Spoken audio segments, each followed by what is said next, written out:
Everyone, and thank you for joining me today.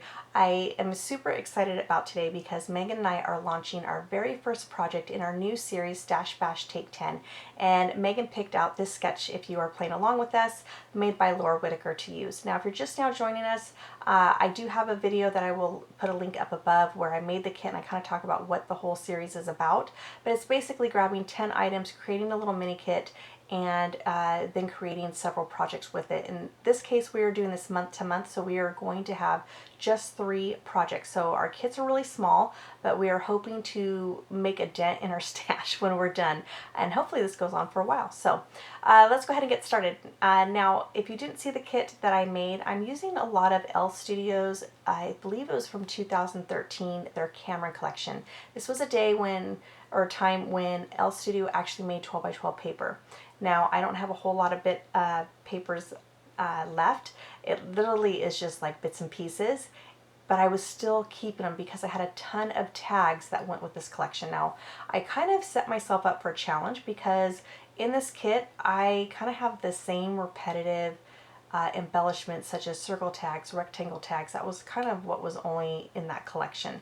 And so I don't have a lot of variety. And surprisingly, for someone such as myself, where I have been a scrapbooker for almost 20 years and I have quite the inventory, I didn't have a whole lot of the greens and the blues, the oranges or yellows to choose from. So when I went through my stash to try to find things to add to this kit, it really didn't work out very well. So I'm really having to come up and be creative. Now, one thing I like about this little mini kit is while it, we are, telling ourselves we can only use 10 items, obviously you can, if you want to go in your stash, you can. I know I did.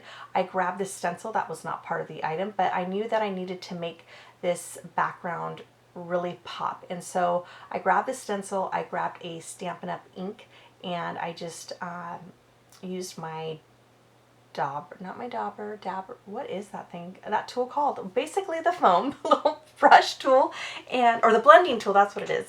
And I like how it really turned out with that green. And as you can see, that paper there that I used to map my photo, I gutted it because, like I said, I don't have a whole lot of paper, so I really got to stretch this up for all 3 projects. Now, I wanted to, again, make this more interesting because of the fact that it is white cardstock, and I need to come up with a background. So I went into my stash and I found this stamp by Studio Calico. It says, "Love this so much," and I believe it has X's and O's on it. And so I'm just going to add a little bit of text as a background just to give more interest to that background because I didn't want the background to be super plain. I love white cardstock. That's one thing that makes white cardstock great, is that you can use or create your own background.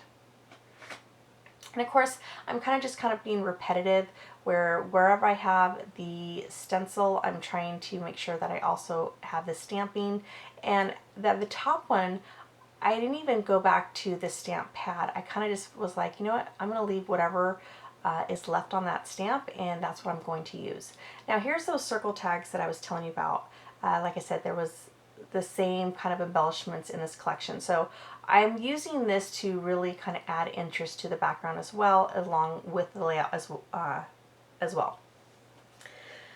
All right, so I did have a few things that I had picked out that I wanted to use. One of them was that circle, and it says, "You make me happy." That was a journaling tag, and then there was like the notebook one, and then the thumbs up.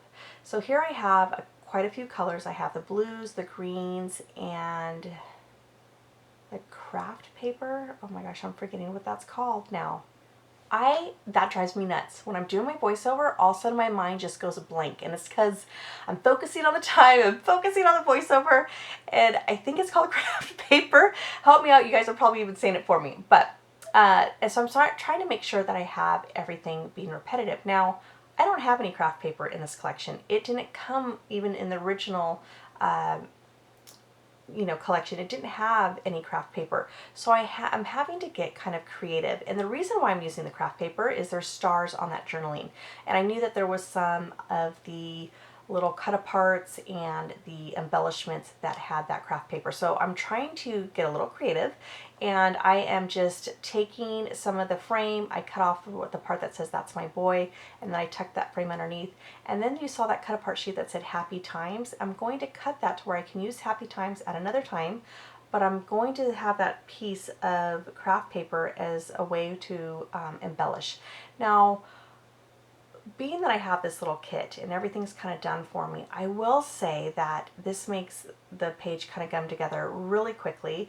Of course, if I needed something, no problems going back into my stash, but it wasn't like I had to dig for anything. You know what I mean? It was like, oh, wait a minute, I know what else could go for that or would work with this layout. And then that is when I had the aha moment of, now that I got this little bit of scrap paper, I'm going to grab one of my old punches, which is the star, and just create a repetitive element on the page or icon, which are those stars. Now, one thing I will say, limiting myself to just a small little kit saved me a lot of time having to go through my whole stash. That is one thing that I mean, I could spend hours on, and my husband's like, I thought you were doing a layout. And I'm like, I'm just trying to still find the things that I want to use for my layout. So kind of creating this little mini kit and going, you know, I can create several projects with this, and having it all right there makes it really nice and made it go really fast.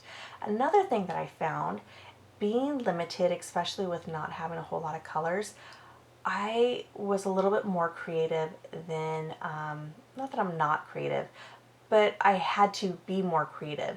And that is one thing it kind of reminded me of when I first started scrapbooking, where I barely had anything. I had like a little tiny box that housed all my supplies, which wasn't very much.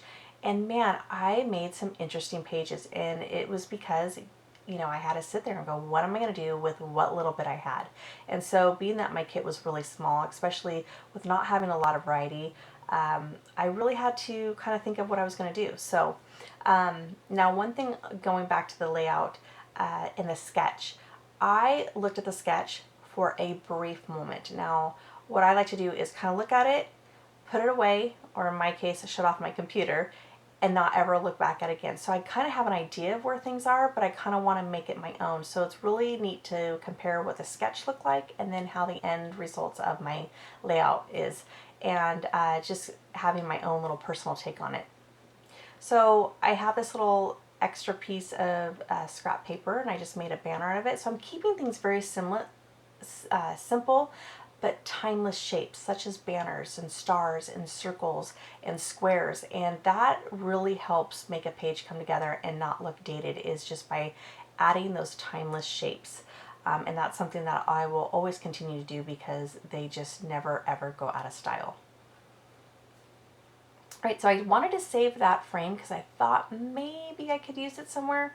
You know, looking back on this, I probably could have maybe put it behind the top circle. I don't end up doing that though this time around, and I'm okay with it. I mean, I held onto it even though it is just a flimsy little piece, but I'm holding on to it because I do have 2 more projects that I got to come up with, and I just may very well need that piece. At the end, if I don't end up using it, I'm probably going to toss it, and I'm okay with that. Now, after, I think at one point I kind of stop, and you know, the next day I kind of go back to the layout, and I realized that even though I've made my background, I had some texting, I got some stuff going on, I really felt like it was very plain to me as far as the background. Like there was like too much white cardstock, I think, for myself to like. And so I end up, and this is off camera, but I am going to cut probably 1/4 of an inch on the top and the side just to create a frame. And I'm going to grab some dark blue cardstock and frame out the actual layout. And I really, when I'm done with that and I did that, I was like, okay, this is much, much better. I just needed something, like I said, because it was just so much white cardstock.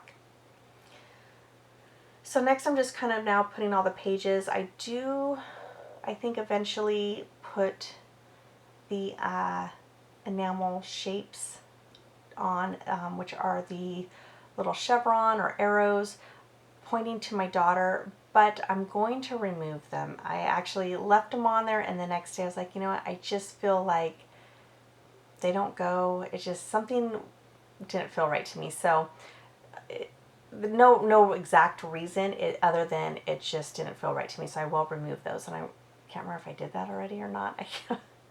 I'm sorry. I'm like really focusing on the voiceover. But yeah, and so I'm just placing everything down. I am going to journal off camera, and it will be there on my photos. Normally I don't add my journaling just because it is kind of personal, and I do kind of want to keep that within the family. This time around, though, I actually didn't even think about it. It was after I got done journaling that I realized, oh, wait a minute, I haven't been taken by still shots. But I don't really care. It's not a super private story.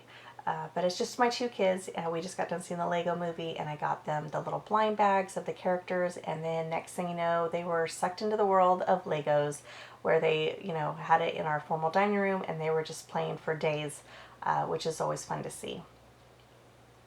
All right, so again, I just try to add those cut apart sheets or cut aparts from the cut apart sheet, and I just try to use as many as I can. Now this is where I kind of was like, I'm trying to get a little creative here. I thought adding those stars maybe in a cluster, and then I thought, what if I had it going around the circle? And I actually like that.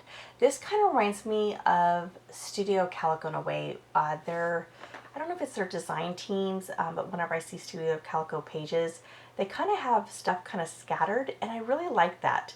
I don't want to say no rhyme or reason, for why it's all scattered, but it flows and it goes. And then, so I like those stars kind of going around the circle. And then I thought, what if I have it, now that I've got the border and I really like that, I really want to kind of dress up the little sides a little bit.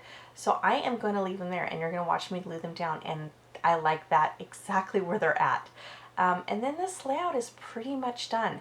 So I just want to say thank you so much for joining Megan and I. Be sure to check out her channel. I will leave the link below. Also, we are doing a giveaway. So here's how you can enter. We definitely want you to play along. So if you are on Instagram, use the hashtag April APR SB Take 10. I'll leave that link below as well. And every picture, like if you take a picture of your kit, if you take a picture of each project, up to 4 entries and to win a chance of a special prize from me. So like I said, I'll leave the links below. Definitely go check out the description box for Megan's link to her channel and the hashtag. And I just want to say thank you so much for joining us today. I hope you enjoyed this series, and you all have an amazing day. Bye.